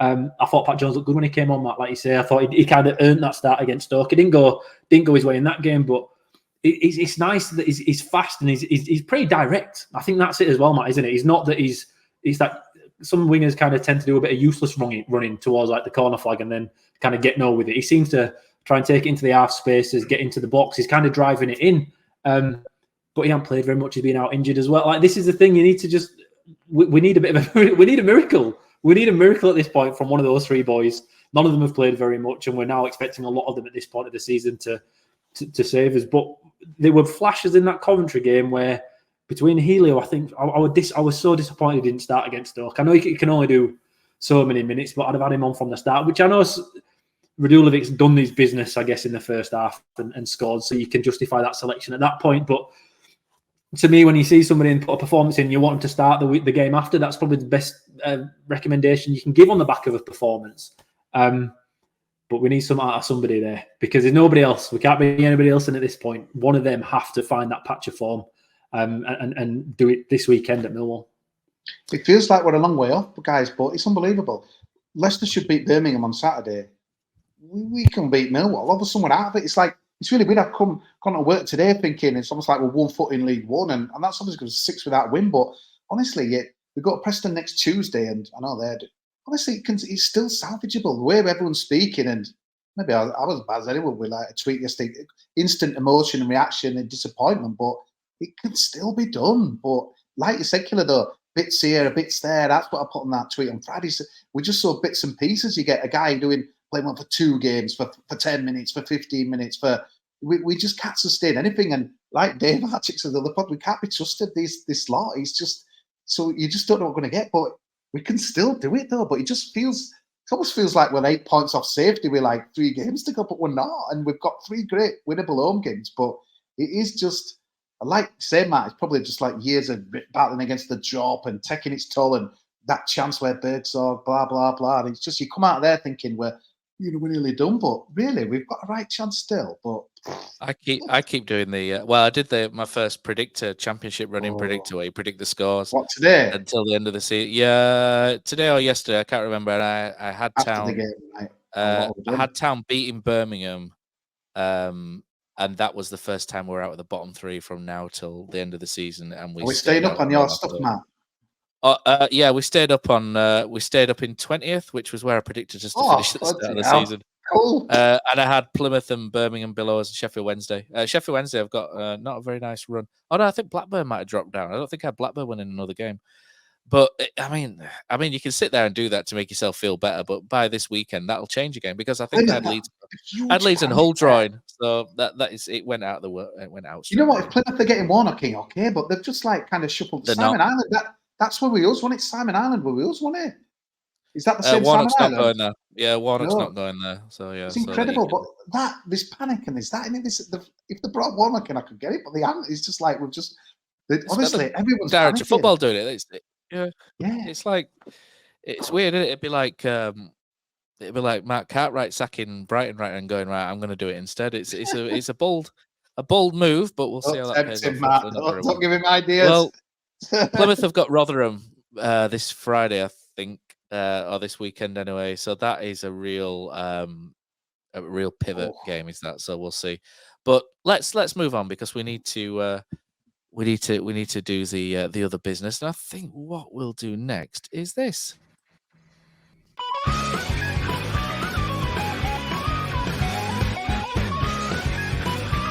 When are we going to hold this bold man responsible? Right, that bold man is responsible for a 1-0 lead so far in Kosi versus the World. Killer, it's Jonny Gillespie has completely shit out of joining us this week. Reckons he's ill. I think he was just scared of getting nailed by Kosi on the quiz. So this week, we're going to give you an opportunity to... Sorry, I'm moving the microphone constantly away from my mouth We're going to give you an opportunity to get your own back this week on Mr. Kosmala. So it'll be the same, 5 questions like a penalty shootout, and whoever scores most wins.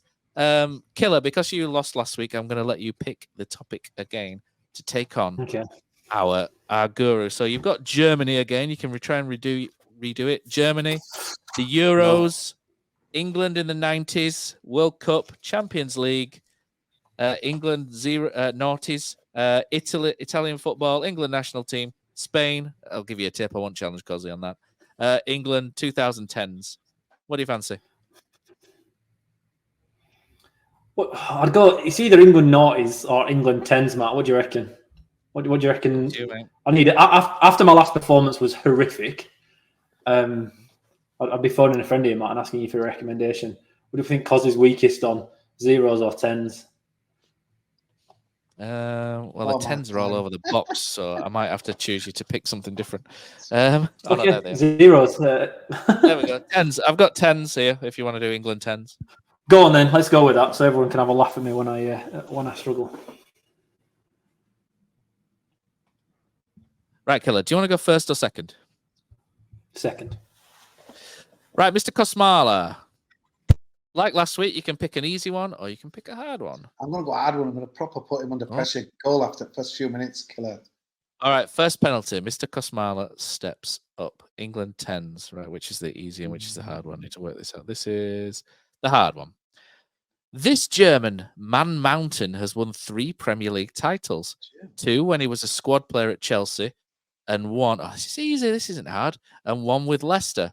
Under the guidance of Claudio Ranieri, he is best remembered for his time at Stoke City, however, where he was named Player of the Season in 2011, then Stoke reached the FA Cup final under the management of Tony Pulis. Is it Robert Huth? It is Robert Huth. Come on. That's not hard, is it? Come on, pundit, sort it out. All right, do you know what? I'd have got that one. I feel like 10 to the top on BBC Radio 2 here when someone absolutely wrecks it and afterwards, I've nailed all these questions. So if that's where hard's at today, you're going hard. Okay, yeah, I know this one as well without looking at it. Is it as easy though, Matt? Come on, do us a solid here. Yeah, I think this is quite easy. This aggressive midfielder was made Middlesbrough's youngest ever captain, only 1.5 months after he turned 18. He also captained Sunderland during this spell at the Stadium of Light. He always left everything out on the field and never went into a challenge half-hearted, as suggested by the total of 88 yellow and 7 red cards he collected during his career. Who am I? You can't goad me like this halfway through because I ain't got a clue. I want to say Alson, but he's from Leeds, isn't he? So it's not that. Sunderland and where? What were it? Middlesbrough. So he started at Middlesbrough. Shaved head. Pillock. Enough to pass. Lee Catmull. It is Lee Catmull. See, Kossi's mincing you. So can you steal? Kosi. I didn't know we were allowed to steal. Right? No, don't count. Nah. Kosi saved it. So 2-0. Right, Kosi. Easy or hard? Easy now, mate. Easy now. This Dutch centre-back provided the Liverpool defence with the stability it had been crying out for a number of years. He played a fundamental role in Liverpool's historic 2020 Premier League title-winning campaign when he was the only player who played in every minute of the Premier League season. Who am I? What nationality, Matt, did it say, sorry? Dutch. Oh, Virgil van Dijk, is it? It's Virgil van Dijk. That's 3-0 to the Bear. That was really easy, wasn't it? Right, Kilroy Silk. Easy or hard? Hard. Right then. This winger holds the record for having played more Premier League games for Swansea than any other player. He has also represented 6 other clubs in the English top division, them being QPR on loan, Newcastle, Aston Villa, Cardiff on loan, Fulham. He has had Portsmouth on loan, Tottenham and Crystal Palace. I know this one. Am I right? Yeah, I know this one. Yes. Little Routledge. It is Wayne Routledge. Kilroy Silk is on the board. It's 3-2. Ooh, new personal best, 2 points. Look at me go. There's a chance. Kosi Bear, are you easy or are you hard? I'm easy, mate. Oh dear. There's a clip there. Right, easy for Kosmala. This Ecuadorian was deployed as a winger at the start of his career. However, during his spell at Manchester United, he was gradually deployed as a fullback. In his first season at Old Trafford, he was included in the PFA Premier League Team of the Year. In 2018-19, he was given the honour of being named club captain. Who am I? But yeah, I should get this, shouldn't I? But honestly, it's not resonating in my beautiful bald head. You know, I don't know. It's not coming to me. I'm done. I do know this one. Kilroy Silk, do you know this one? Is it Valencia? It is Luis Antonio Valencia, yeah. Wow. Can I steal? Right, so a chance for Killer on his third penalty to equalise. Are you going easy or hard? An easy equalises, a hard puts you in front. I'm going hard. Go on. It's hard for Silk. Right. This Scottish right back was replaced by Kyle Walker at Tottenham. Oh, I know this as well. After leaving White Hart Lane, he launched a blistering attack on Spurs manager Harry Redknapp, who, according to the player, treated him like an outcast. I don't know this. Started his career at Rangers before moving to Spurs. It's not McGregor, is it McGregor? Nope. I think I might know that, but it's a guess. 5 seconds. Killer. 5, 4, 3, 2, 1. Nope. Is it Alan Hutton? It's Alan Hutton. Fair enough. So Cossy's still got the lead going into the fourth penalty. Kosmala, easy or hard? I'm going to be easy, mate, so it makes it a good foot fans and Yes, I get three in front. This is so easy. This tall Bosnian striker formed a lethal trident with Sergio Aguero and Mario Balotelli, and almost signed for Huddersfield Town when we were in the Premier League. 4-2, Killer, what's he going to do? Yeah. Believe it or not. Mr. Silk, penalty 4. I'm gonna have to go hard because obviously I need to stay in this if because he gets out after the next one. Yeah. Otherwise, he can tap in an easy one if that's a level like that. Pressure here, huge, mate. Oh, this is a good one. I know this as well. Without even this Englishman with bags of pace made his debut for Birmingham City at the tender age of 16, but really found his feet at Southampton towards the end of the decade. Pep Guardiola's rant at him after a match against Man City in November 2017 will be a rather bizarre inclusion to his career highlight reel. So he played for Birmingham, Norwich, and then Southampton. And he's got one cap for England. I think I know it. Not that one cap. Yep. So he started at Birmingham. Buy me time. Come on. This Englishman with bags of pace made his debut for Birmingham City at the tender age of 16, but really found his feet at Southampton towards the end of the decade. Pep Guardiola's rant at him after a match against Man City in November 2017 will be a rather bizarre inclusion to his career highlight reel. No idea. This is where Southampton parked the bus and Pep went mad at him for some reason. It's obviously not Ward Prowse, but no idea. You have to skip that one. Is it Nathan Redmond, Matt? It's Nathan Redmond. Oh, there you go. Right. He's only got one England cap. I thought he had one. I'm gonna go hard just to get a bit of tension. Hard for the Bear. The last penalty. This midfielder was a youth player at Arsenal, but would later make his Premier League debut for Liverpool. He was in the starting lineup for the big match against Man United in 2012, but had an early bath after being sent off for a dangerous tackle before half-time. He moved to Swansea in 2013 and is now plying his trade in the northeast of England. Who am I? Is it Joe Allen? It can't be him, I don't think. Okay. That'll have to do, mate. That's the only one I know. Northeast, though. No, that'll do, mate. Joe Allen. No, that's wrong. This is, bearing in mind this game's a couple of years old. Midfielder was John Joe Shelvey. But I thought he was a youth player at Charlton. Kilroy Silk needs a hard to draw. Go on, or are you going to take the tapping? No, all or nothing. Right. Oh, this could be good. This could be good. Is it good? It is good. This goalkeeper, whose name sends shivers down the spine of anyone who has to write it, was a solid shot stopper for Arsenal during the 2013-14 season. His spell in London was characterised by several howlers, and in January 2015, he was infamous. Szczesny? It is Wojciech Szczesny. Go on, Killer. Good job, mate. Oh, did you see that? We are level. We are level, which means one question each. No, it's a draw. What happened? On hard. Otherwise, it's a draw. Right. Who wants to go first? Kosi, you still going first? Yeah, you can send Killer in first. You're going to send, okay, Kosi first.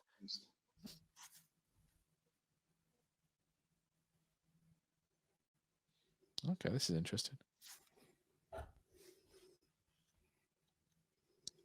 This striker found the back of the net only 3 minutes into his Premier League debut. In a match against Manchester City, this made him a member of a small group of players who have scored in England's 4 highest divisions: Premier League, Championship, League One and League Two. He played 1 season at Liverpool, who he supported as a boy. Say it again, Matt. Sorry, I was just watching Benfica score then. Sorry. No, don't, Matt, leave it. Don't off it again. If he's watching football. It's all right. Sorry, go on. This striker found the back of the net only 3 minutes into his Premier League debut in a match against Man City. This made him a member of a small group of players who have scored in England's 4 divisions: Premier League, Championship, League One, League Two. He supported Liverpool as a boy. Oh, is it Ricky Lambert? It's Ricky Lambert. That's where I'd have gone. Yeah, well done. Okay. Pressure. Almost time for Town as well. Second striker to almost time for Town on this. Right. Oh, yeah. This is doable, Silky. I know this one without looking at everything. This strong forward from the Ivory Coast earned himself a move to Manchester City after scoring more than 25 goals in 1.5 seasons for Swansea. Oh. Yeah, I know it, but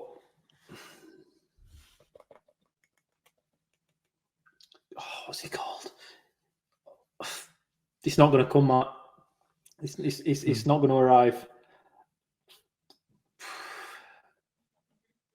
No, I'm going to have to. Oh, it's not Kenwyne Jones. No idea. Are you sure you don't want 5 more seconds? Otherwise, it's a defeat against the Bear. My Little Pony, Skinny, and...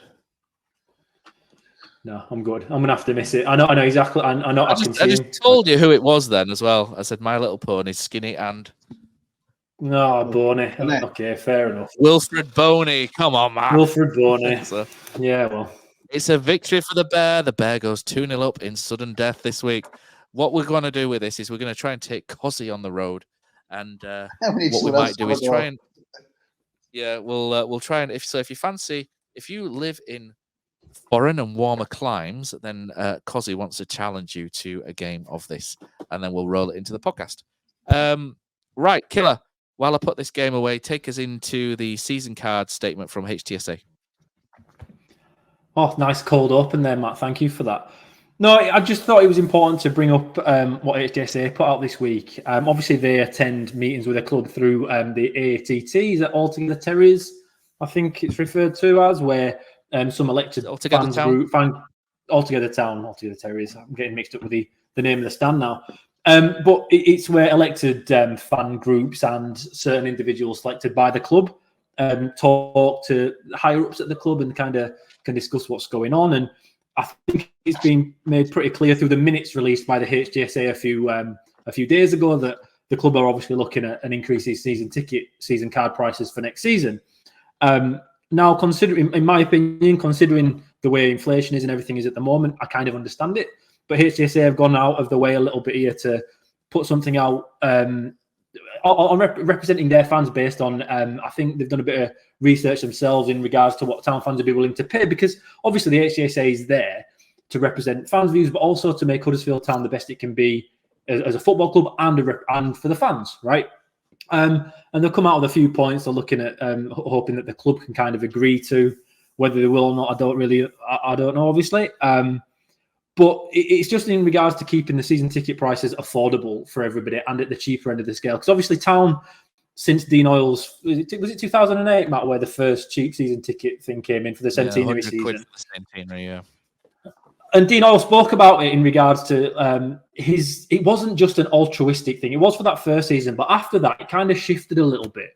And now it's not just an altruistic thing, which I feel like the club's kind of, sometimes people, not the club, but the fans kind of look at it that way. Like, we've only got cheap season tickets because it helps fans. But Dean Hoyle obviously is a very, very successful businessman and is a very successful owner of us. And he always referred to this as lower pricing, higher volume, decent revenues, a great atmosphere, and positive vibes came from it. Financially, it's a financial decision to offer cheaper season. It's not just to give fans cheaper season tickets, but it also, under his opinion, benefited the club with more people through the door, and we could earn money elsewhere. And now, from what's been said, I think at the ATT meetings, and just from, I don't know, has Kevin come out and said anything himself about season ticket prices going up? I don't know if he has directly in the public. I'm not entirely sure what has been said. Not seen anything, no. In here this week, Kev? In he coming for these? He is, yeah, he's on Yeah, so he might say something in there. Pop in, But I think HSA are just keen on town keeping season cards affordable. Obviously, I think it's not just for accessibility.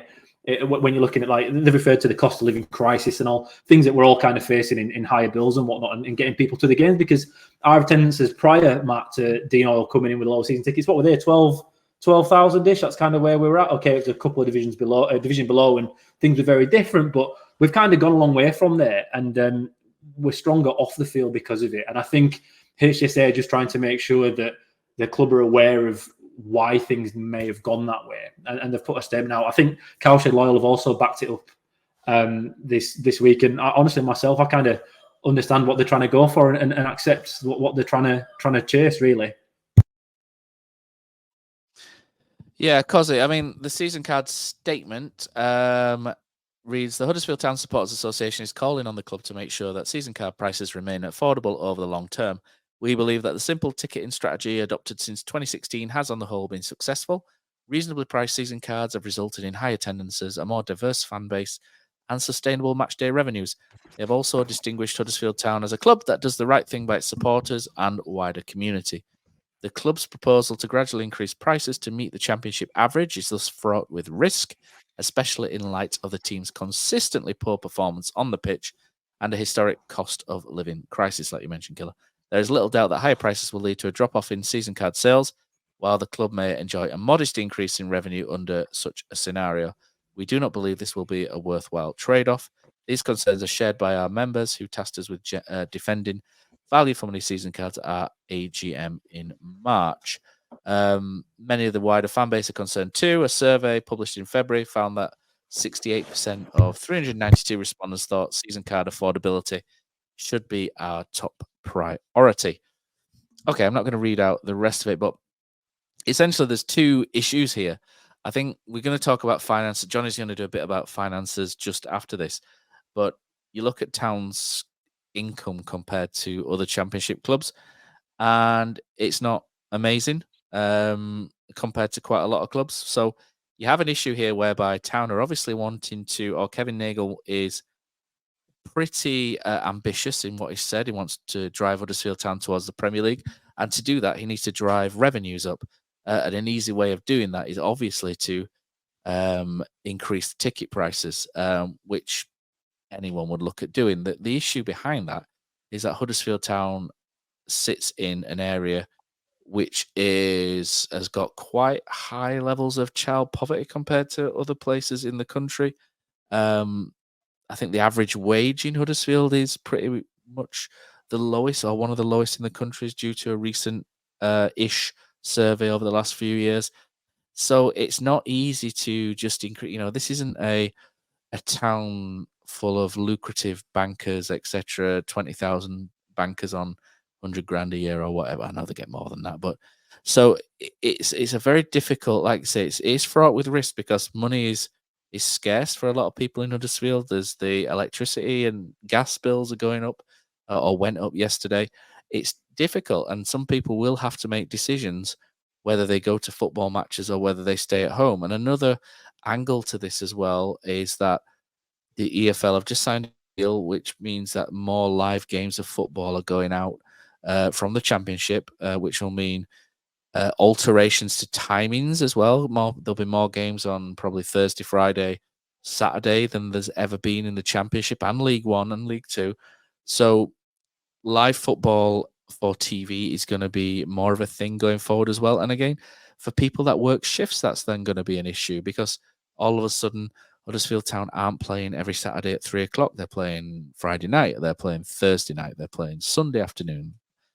So it's going to be difficult, and people are going to make more decisions based on that, and the affordability is difficult as well. It is very difficult, because Huddersfield want to progress, but it's a very fine balancing act that they've got between increasing prices to the Championship average, which is what they've said, and also pricing people out of being able to go, and therefore suffering issues with match day revenue, club shop revenue on a match day, and food and drink sales. So it's all got to be cleverly balanced, and it's going to be very difficult. And they may get a few things wrong initially, and they may get a few things right. I mean, I don't really like. I would say this because I sit in quite an area which I quite like, but I don't really like the idea of zoning and putting a premium on certain seats. I mean, they do it at the cinema, so there is sense in a business side of things for doing that as well. I understand it, but I don't really want to pay more for sitting there than I would 10 feet to the right.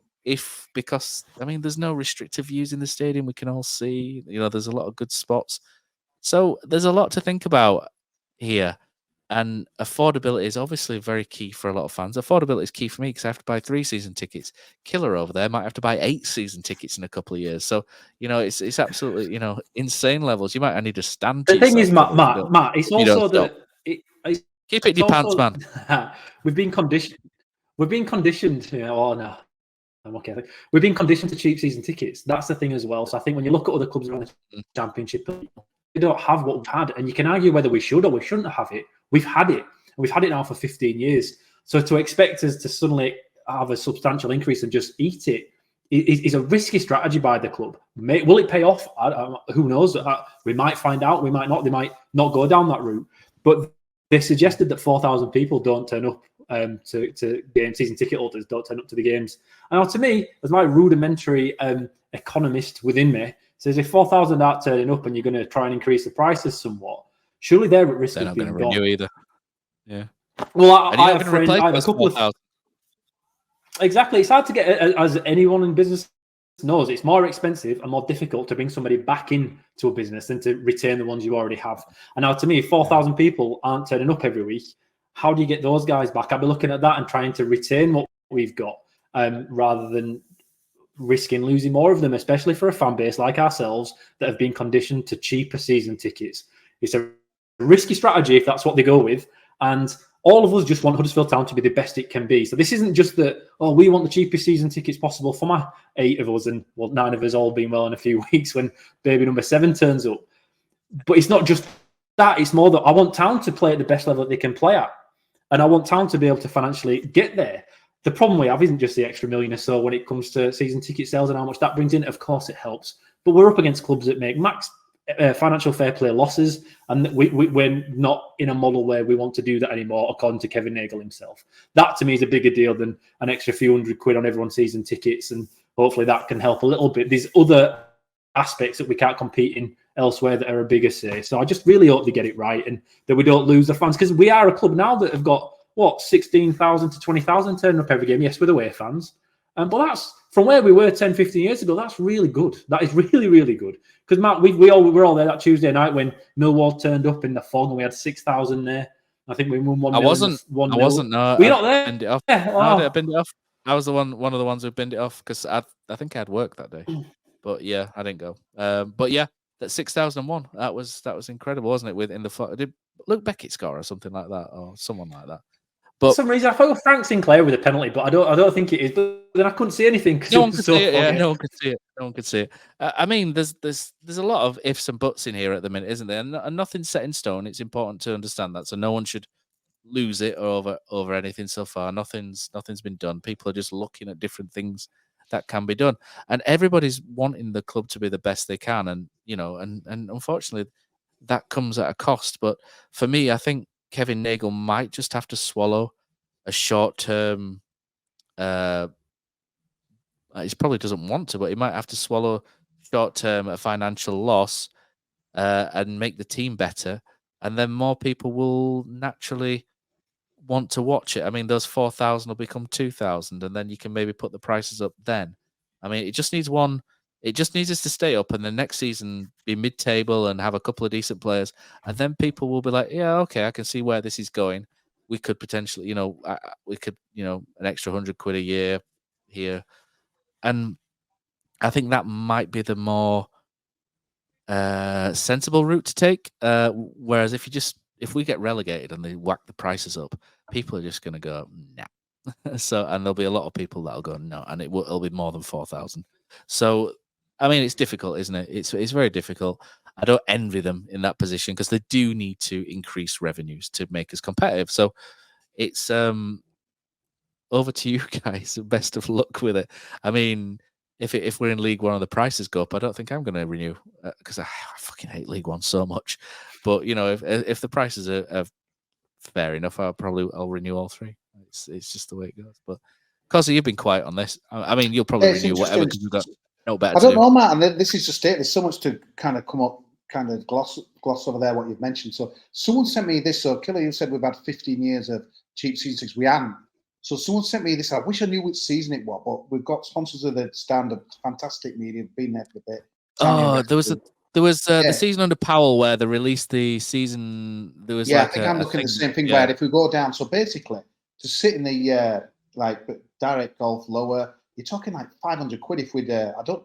I see we must have. Clibbins took some heat for this, didn't he? £499, and the look. So in them days, I went in the lower tier of the North Stand or whatever it's called, and got absolutely soaked sun or whatever and stuff like that as well. But the problem I've got, Matt, is like I've worked shifts, and cricket rules me out a lot of games at the end of the season, the start of the season, and you know what I'm like. I like to get out of the country now and again, as you know. So to me, it's just not financially viable, even at the moment, mate, as with these cheap season cards, to get one. But you just buy one because you think you can't be asked, the hassle, and then where you're going to sit and stuff. But for the first time ever, I'm kind of thinking, what's the point? But like, it's not really a matter of the division because, like, say, I'll be going, but it's just not financially viable for me to kind of to get one really, and that's what. But it's a weird thing in its spot because I've got obviously season couple of leagues right now. Everyone loves that on this pod. But again, I've missed about 3 games already, and you look at them season, and think, well, hang on a minute, if you'd have just paid on the gate all the time. But yeah, I think it's a real dilemma, Matt. And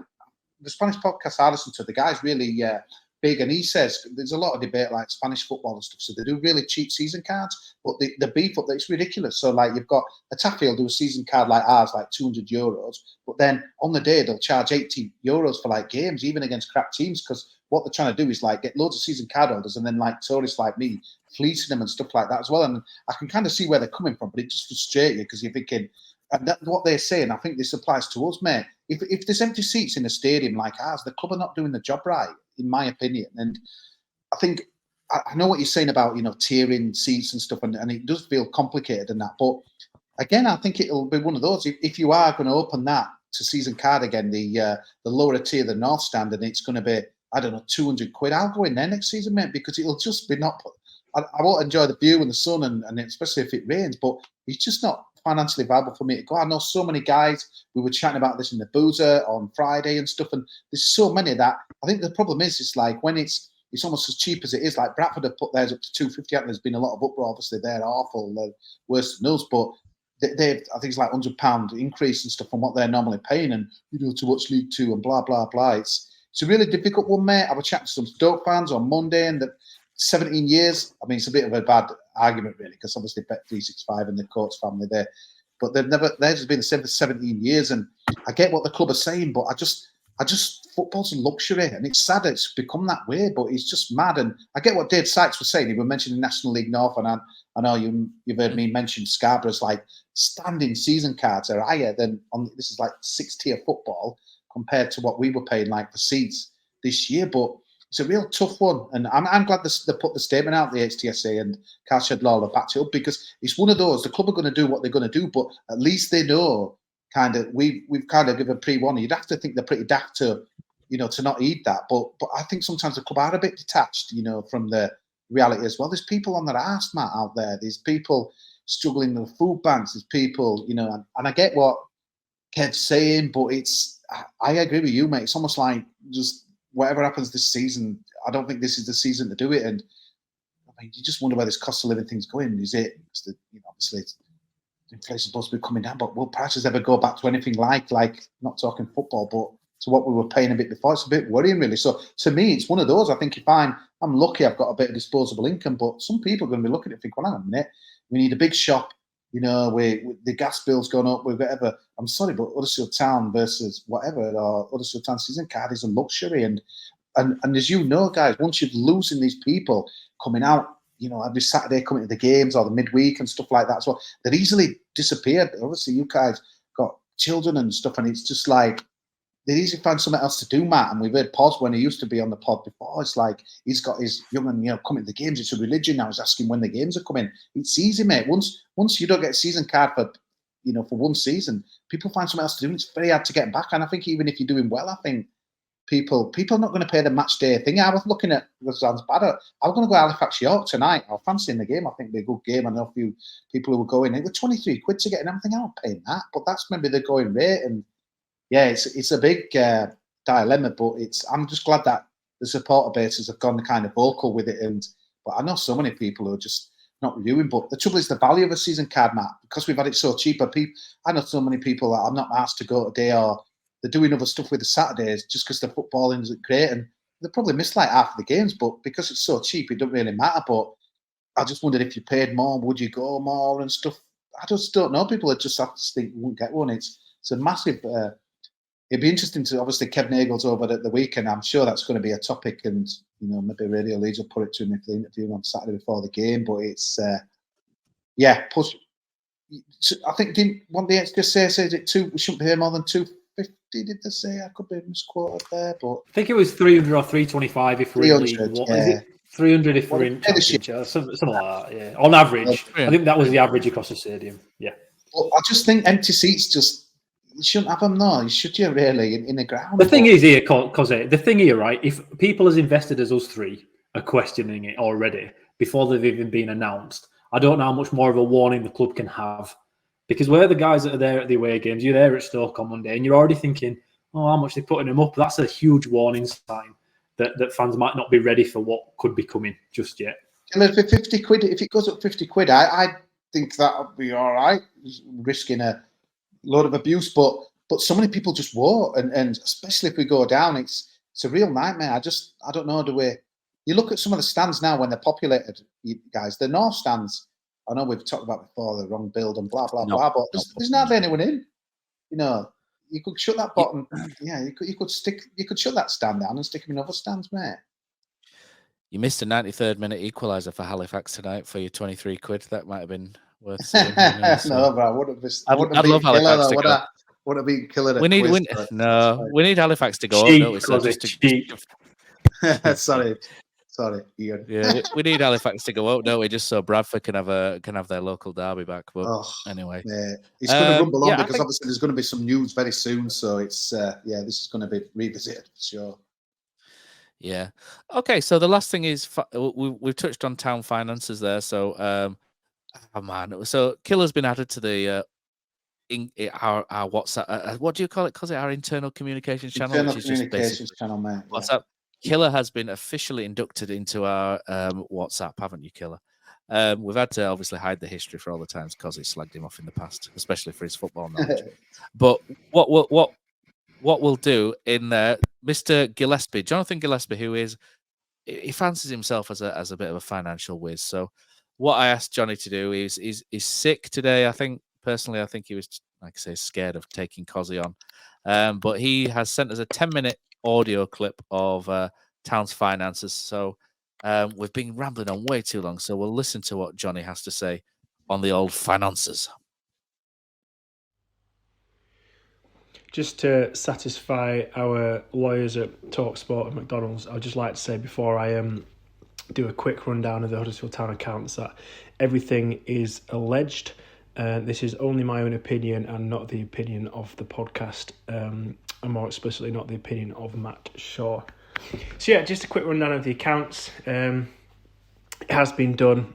Great coverage by Kieran Maguire from the Price of Football podcast, which I'd urge anyone who's remotely interested in finance and football to listen to. But just kind of give you a bit more of a breakdown. I would also encourage you, do go look at the accounts on Companies House. If you search Huddersfield Town Companies House, they will come up. Appreciate not everyone will be able to kind of look into the finer details of the finances. However, businesses of this size, plus 10 million, that are ordered to have to do quite a lot of commentary around the going concern. And it's quite interesting what Nagel says and the breakdown of the notes in the accounts. So if you're not too comfortable looking at numbers, there's a lot of text to read, which is quite interesting. And it's quite nice to see what Kevin Nagel has kind of said as the ultimate key officer of the trading company. But to give you a bit of a breakdown, so headline figures, revenue for year-end 2023 was 18.1 million, which is down by 42%, which is just largely due to the end of parachute payments. As to be expected, it won't be any kind of massive shock to the club, but obviously it's quite a decrease in revenue. Also, wages were up by 6% to 21.5 million, which gives a pre-sale loss of £16.2 million for the club. Pre-sale loss meaning our ticket sales and commercial income, so season tickets and walk-ups for the games at the ground, and commercial income that the club can generate versus our wages and administrative expenses leaves us in the red by £16.2 million.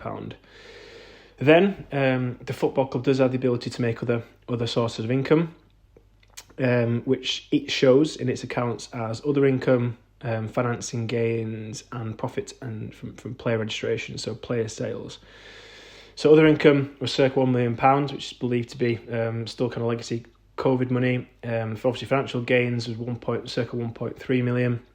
And then profits on player registration, so player sales of 8.8 million or circa 8.8 million. The bulk of that being Lewis O'Brien and Toffolo to Nottingham Forest, and believe Jonny Russell to Barnsley. Key ones there. Which leaves a total operating loss of 4.9 million for year-end 2023. The key concern here is that there isn't really the ongoing talent in the squad to make sales of circa £9 million annually. If we strip out the player sales, then we'd show losses of around 13.6 million, which is somewhat concerning as an annual loss for the football club. We have, though, through the years been a club that does use player sales to kind of fund growth and fund a loss. However, it is a risky model under the current talent pool, especially if we are looking to advance the club forward. There are sellable assets in the squad. You know who they are. Do you know what I mean? Thomas, Nichols, potentially, certainly Radoni. The issue is if we are looking to prop up, this isn't necessarily what's going to happen, but if we are looking to prop up significant losses, like say 13.6 without any player sales, by selling these assets within the football club to players, then it will obviously affect our ability to advance the club forward. Another key positive would be cash at bank has significantly risen. Seeing the balance sheet under assets, it's currently standing at 4.4 million. Last year was 1.3 million. However, you do have to understand that while the profit and loss shows a year's worth of financial data, the balance sheet itself is only a snapshot at that time when it's produced. So, i.e., if Town cleared the bank the next day, after the balance sheet was produced, we wouldn't see that until next year's accounts. We might not see that at all if cash was actually put back in. So it doesn't show necessarily a movement of cash flow. We do see that further down, but I mean, it is asset. Obviously, it is a good thing. It does help the overall position of the balance sheet. It just shows there's obviously been cash funding into the club. Total liabilities for the trading company for Town now stand at 62 million, meaning the club is effectively insolvent to the tune of 25 when you look at all the liabilities versus the assets. However, a football club does operate outside of the realms of reality when it comes to business and finance. So as long as the owner is willing to prop up the club financially, it can continue to operate as a going concern. And this is what the club's parent company called Town FC LLC, if anyone's interested, which is the club company that Nagel set up to purchase the club, has done. Other creditors make up the bulk of Town's liabilities, and this is effectively this this is a loan providing that kind of prop up to the club, which now totals £50 million. It doesn't know how much of this is owed and to who, but the important note is that there's no interest bearing. It's a non-interest bearing loan, which is key for the club, as isn't always the case. I've seen in West Brom, their owner funded the club but on an interest-bearing loan, and more famously Mike Ashley funded Newcastle on an interest-bearing loan. So it can be done in football, so it's really key that that is the case, and it's a good gesture from whoever that's ultimately owed to, be it previous owners or current owners, is a good gesture of goodwill. I'm sure it's become clear in the next set of accounts, noting how new Nagel is into these being produced. It's also worth noting that some of the debts, some of the creditors, the other loans, are due back under certain circumstances or certain goals being achieved by the club. So not doesn't look great on paper, but it's understanding how those creditors, those other creditors, are made up, and how that ultimately will impact the club. We don't get too much on that. There's still questions there, but from what we can see and what we can read, I won't say it's too worrying at this stage. So the wages of the club now stand at 21.5 million, which was an increase of 1.3 million from last year. To put that into weekly figures, as we do work kind of on weekly wages in the football realms, so it's a weekly increase to £25,000. Remembering that will not include any of the summer or winter signings. So this is obviously looking at last season. It is quite a large increase given the little improvement we saw on the field. And it's also well established that wage budget is the main driver of success. I would expect this to have increased this year, given the purchases that have been made. Just again, remembering that it doesn't necessarily reflect this season. There is a note in the account as well, which is on note 29, which talks around post-balance sheet events, and what that basically means is obviously this has been produced over the year. However, it has obviously just been published now. So there are some notes, kind of more up-to-date, more modern notes in there. And this one's quite interesting. So the post-balance sheet events allude that Town spent £4.7 million on transfer fees between the balance sheet being produced, which would be June 23, and now. We don't get a breakdown, but it does show kind of pretty heavy investment, as that will all have been funded by the new ownership, so Nagel, which obviously we know is a breakdown of the player purchases that he made in the summer. There weren't many, but more so in the winter transfer window. So it does show kind of an intent there. We kind of had a rough idea anyway, just from media reporting, speculation, what the fees were, but just kind of show that in black and white. I mean, to summarise, really, it is quite hard for various reasons. It's kind of a cliche now that everyone's fully aware that our accounts, once they kind of come to our eyes, are relatively outdated. But they do show kind of trends, which we can look at. Here, it's slightly different again, because obviously there is a significant change of ownership. Should Nagel be willing to invest and write off more losses than Hoyle was, then it won't look as bad. Key problems for me is I don't like the club to be ultimately too reliant on an individual. The fact that we've got, circa £50 million worth of other creditors there, if Nagel was suddenly to become uninterested, if potentially other people that money might be owed to, potentially Dean Hoyle legacy debt there, if he was to kind of look to be less happy for the football club to kind of pay him as and when, then obviously that is a bit of a problem. No football club in the Championship is self-sustainable, is self-funding. All clubs have losses, but whilst someone's willing to write them off, it's not necessarily a problem. I do think there is work to be done, and from a revenue perspective at the club, and I'm sure Matt will come on to this because it's something that he's spoken about really well before, but his commercial revenue is really poor, Huddersfield Town. There has been a slight increase, more so down to the success of the football club on the field. However, in the almost promotion season, not last year. However, I do think there's massive scope here, and I know Nagel's alluded to it too. So there is ability to get more money into the club. However, if we are looking to rely upon circa £7, £8, £9 million worth of player sales year on year to keep losses down at only £5 million, there is a little bit of a problem depending on how much Nagel is looking to fund. But I hope that gives you kind of a bit of a rundown. It's nothing too exciting. I don't think it's nothing to be too necessarily concerned about. But it is very much a caveat of it. It very much depends on how much Nagel's looking to support the club going forward, and what else you can do to boost revenue, be that season tickets, be that commercial revenue, be that another sponsorship, etc. Links with America and the US could well be key. But yeah, I would like I said at the top, I would encourage you to go have a look. It's interesting what Nagel writes right at the very top around the club, plans for the future, looking to mitigate risks, etc. on relegation. So quite an interesting read. And I guess if anyone does have any particular questions, maybe ask Kieran Maguire online, or if you just drop a comment, if it's something that I can come back to, and I'll quite happily do it on the comment on YouTube or on Twitter. Anyway, thanks for listening. Hope that's not bored anyone too much, and like you say, hope you found that useful. Right, so thanks, Jonny, for that. Guys, I think we've been rambling on way too long today. I'd usually blame Kosi for that, but I think we've all been as bad as each other tonight. So it's almost a 2-hour podcast. No one's going to listen to this crap. So I think we'll probably call it there for the night. Big game coming up against Millwall. So look out for Brady and Tom's preview of that match. Also, look out for any new articles that might arrive in your across your eye line from us at some point. I think there's one or two been worked on. And obviously, keep supporting the pod. Pass it around, share it, show your friends it, and keep supporting it. And thank you for those that do. We really appreciate it. And that is all we have time for. So hopefully, this coming Saturday or this Sunday when we do the next one, we'll be celebrating 3 points. What you slags?